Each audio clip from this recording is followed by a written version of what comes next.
A single father walked into his son's school cafeteria, expecting nothing more than a simple lunch together. But the moment he stepped through those doors, he heard a sentence that made him stop in his tracks. In front of hundreds of students, his son was being humiliated and treated like he didn't belong. What nobody knew was that this quiet father was hiding a truth that would shock the entire school, a truth that could change everything in a single moment. So stay with us until the end to discover what happened when a father finally stood up for his son. Don't forget to like this video, share it with your friends, and subscribe to the channel for more amazing stories like this. All right, let's get started. Jack Harrison had always believed that the most important moments in life were the quiet ones. At 43 years old, he was not a man who searched for attention or applause. He lived a simple life in a small neighborhood outside Columbus, Ohio, raising his 16-year-old son Noah on his own. To most people, Jack looked like an ordinary father who worked hard, paid his bills, and showed up for his son whenever he was needed. Nobody would have guessed that behind his calm personality was a man who had built a successful company from nothing. For years, Jack had worked long nights, missed important events, and sacrificed his own comfort to give Noah a better future. After his wife passed away, he became both a father and a mother to his son. He learned how to cook simple meals, help with homework, attend school meetings, and comfort Noah whenever life became difficult. He never wanted his son to feel like he was missing anything. More than money or success, Jack wanted Noah to grow into a kind and respectful person. Noah was exactly the kind of son Jack had hoped he would become. He was quiet, intelligent, and humble. Unlike many teenagers who wanted expensive clothes and attention, Noah avoided showing off. He wore simple sweaters, carried an old backpack, and focused on his studies. He never told anyone about his father's success because he wanted people to judge him by his own actions, not by his father's name. That was something Jack respected deeply.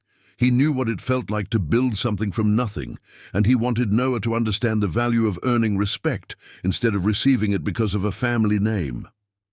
So when Noah started attending Westbridge High School, Jack made a promise to himself.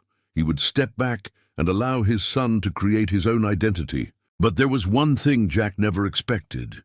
He never imagined that while he was giving Noah independence, his son was silently facing something painful alone. One afternoon, Jack decided to surprise Noah during lunch.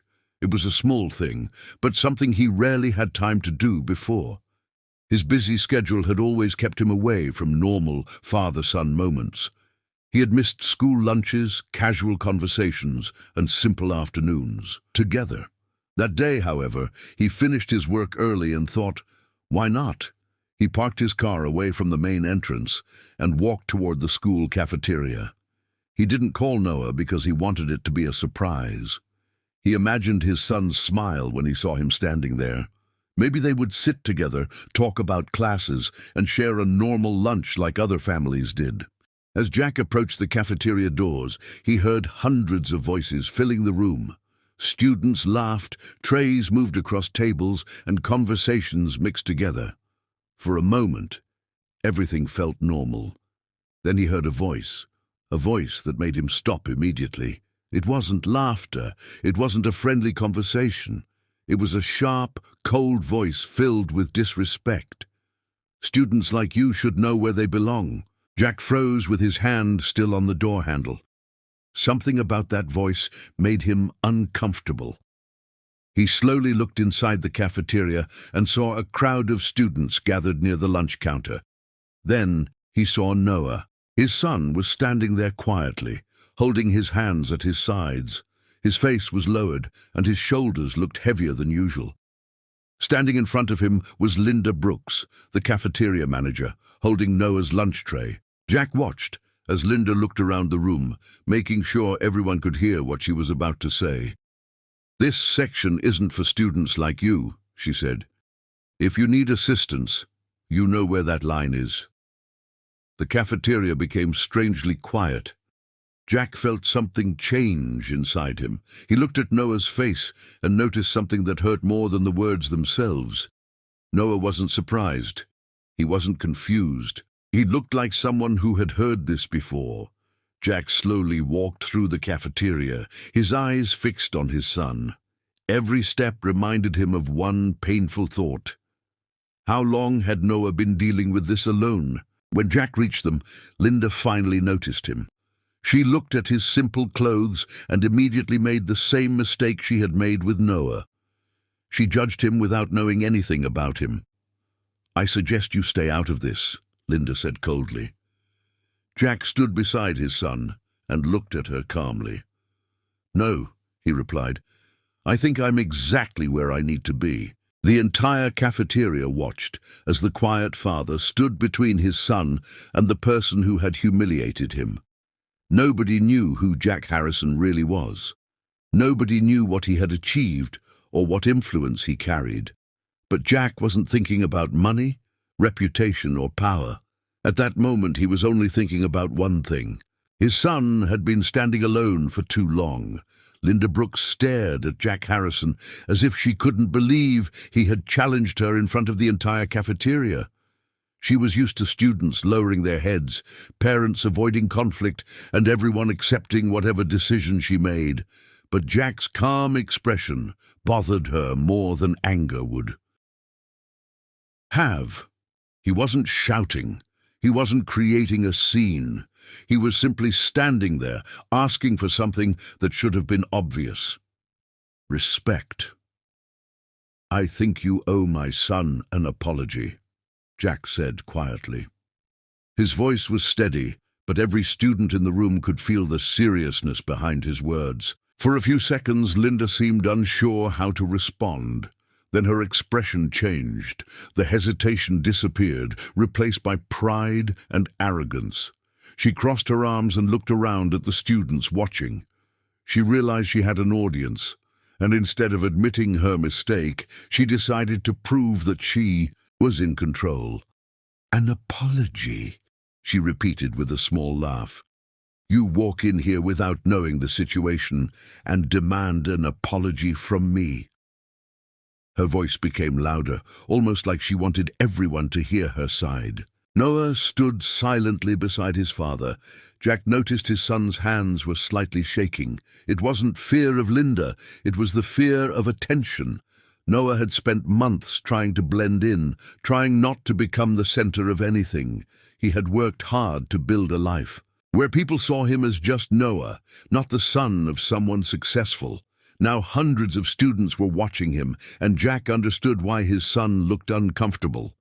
Still, Jack knew staying silent would only teach Noah that humiliation was something he had to accept. Linda pointed toward Noah's clothes and said, "Maybe you should ask your son why he keeps causing problems. There are rules here. Some areas are meant for certain students."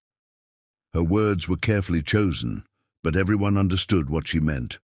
Several students looked away in discomfort. A few whispered among themselves. Some continued recording with their phones. Jack noticed that nobody stepped forward. Nobody wanted to challenge someone who seemed powerful inside the cafeteria. "Rules are important," Jack replied, "but rules should never be used to make someone feel less important than others." His words were simple, but they carried weight. Linda rolled her eyes and reached for the phone attached to her belt. "I'm done with this conversation," she said. "Security will handle it." Noah immediately looked at his father. "Dad, please," he whispered. "Let's just leave." There was pain in his voice. He wasn't asking because he thought Linda was right.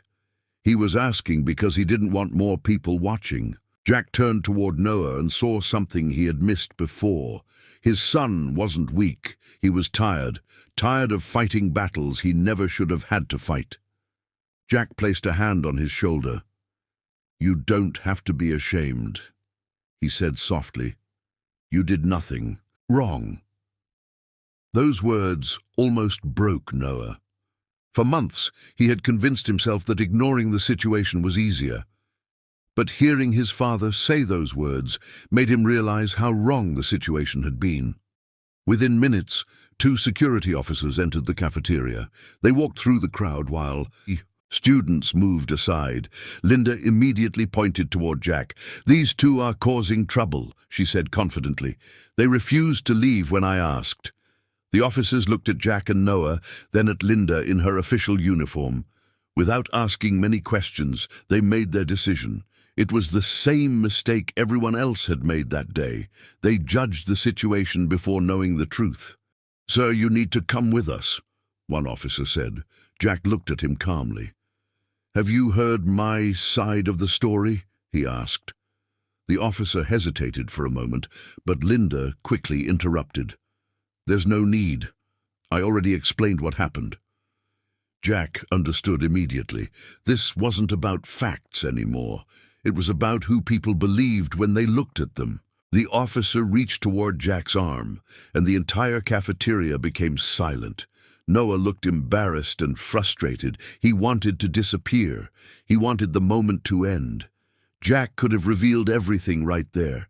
He could have told them who he was. He could have called the school president immediately and ended the situation. But he didn't. Instead, he allowed the officer to guide him toward the exit. Students watched in confusion. Some expected Jack to argue. Some expected him to become angry. But he didn't. He simply walked beside Noah with the same calm expression he had when he entered the cafeteria. Outside the building, the noise of the cafeteria disappeared behind the closed doors. Noah finally released the emotions he had been holding back. He looked at his father and asked the question that had been hurting him the most. "Why did you do that, Dad?" Jack looked at his son silently. "Why couldn't you just let it go?" Noah continued. "Now everyone saw. Everyone knows something happened." Jack took a deep breath. He realized this was no longer about a cafeteria manager. This was about his son carrying a burden that he should never have carried, and for the first time Jack understood that Noah didn't need him to solve everything. He needed him to stand beside him. Noah sat quietly on the bench outside the school building, staring at the ground. The confidence he usually carried was gone, replaced by exhaustion that Jack had never seen before. For a few moments, neither of them spoke. The sounds of students moving through the hallways came from inside, but outside, everything felt strangely quiet. Jack sat beside his son and waited. He knew Noah didn't need a lecture. He didn't need someone telling him to be stronger. He needed someone to listen. Finally, Noah took a deep breath and said, "Dad, this wasn't the first time." Those words hit Jack harder than any insult he had heard inside the cafeteria. Noah explained that Linda Brooks had been treating him differently since the beginning of the school year. At first, he thought it was just a misunderstanding. He believed maybe he had accidentally broken some rule or sat in the wrong place. But every time he entered the cafeteria, Linda found a reason to embarrass him. She would tell him certain areas were not meant for students like him. She would make comments about his old clothes and assume things about his family without knowing anything.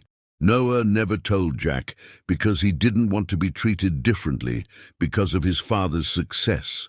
Jack listened carefully as his son described every moment he had kept hidden. Noah explained how he had started sitting in the corner of the cafeteria to avoid attention. He explained how he stopped buying certain meals because he didn't want another confrontation. He even admitted that sometimes he skipped lunch completely just to avoid seeing Linda. Jack felt a deep sadness growing inside him. He had spent years protecting Noah from the difficulties of life, but he never realized his son was fighting a battle at the place where he was supposed to feel safe. "You should have told me," Jack said softly. Noah looked away. "And then what? Everyone would know who I am. They would only respect me because of you. I wanted people to respect me for myself." Jack understood immediately. That was exactly the kind of person he had raised Noah to become. Independent, honest, humble. But he also realized that independence did not mean suffering alone. Nobody should have to accept unfair treatment just to prove they were strong. Jack reached into his jacket and pulled out his phone. Noah looked confused. "What are you doing?" he asked. Jack didn't answer immediately. He searched through his contacts and found a number he rarely used. It belonged to the president of Westbridge School's Education Foundation, a number only a few important people had access to. Jack had always avoided using his influence for personal matters. He believed his son deserved his own journey. But this wasn't about privilege. This was about fairness. When the call connected, Jack calmly said, "I need to speak with the school administration immediately." The person on the other end recognized his voice and instantly became serious. "Mr. Harrison, is everything all right?" Jack looked toward the cafeteria windows, where Linda was still standing inside, completely unaware of what was about to happen. "Not really," Jack replied. "I think there is a problem at this school that needs attention." Within minutes, the atmosphere around the campus began to change. Teachers started receiving messages. The principal was informed. Members of the school board were contacted. Everyone wanted to know why Jack Harrison, the man whose foundation had supported the school's science programs and student scholarships, was personally involved. For years, Jack had kept his name away from the donations. He didn't want buildings named after him. He didn't want recognition. He only wanted students to have opportunities he never had growing up. The school knew the foundation. They knew the funding.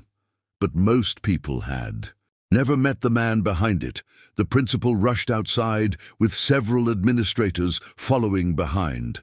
The security officers who had escorted Jack out suddenly stood differently. They realized they had judged a person they knew nothing about. The same man they thought was causing trouble was actually one of the biggest supporters the school had ever received. Linda Brooks watched from the cafeteria entrance as the group approached. Her confident expression slowly disappeared. She recognized the way everyone treated Jack. She understood that something was wrong. For the first time that day, she wasn't the person in control. "Mr. Harrison," the principal said nervously. "We had no idea you were here." Jack nodded politely. "That's exactly the point. I didn't come here as a donor today. I came here as a father." The cafeteria became silent when students heard those words. They watched as the truth finally came out. Jack wasn't someone looking for special treatment. He was someone asking why a student had been treated unfairly. He turned toward Linda and spoke calmly. "People make mistakes, but the real measure of character is what they do after they realize those mistakes." Linda looked down, unable to answer. Jack placed his hand on Noah's shoulder. "My son didn't need special treatment. He only needed to be treated like everyone else." Those words stayed with everyone who heard them. That day, the school learned a lesson far bigger than any lesson taught inside a classroom. A person's value is not decided by their clothes, their background, or what others assume about them. And Jack Harrison proved something everyone in that cafeteria would remember forever. Sometimes the quietest person in the room is the one with the greatest power. But true power is not about making people fear you. It's about using your voice when someone else has been silenced.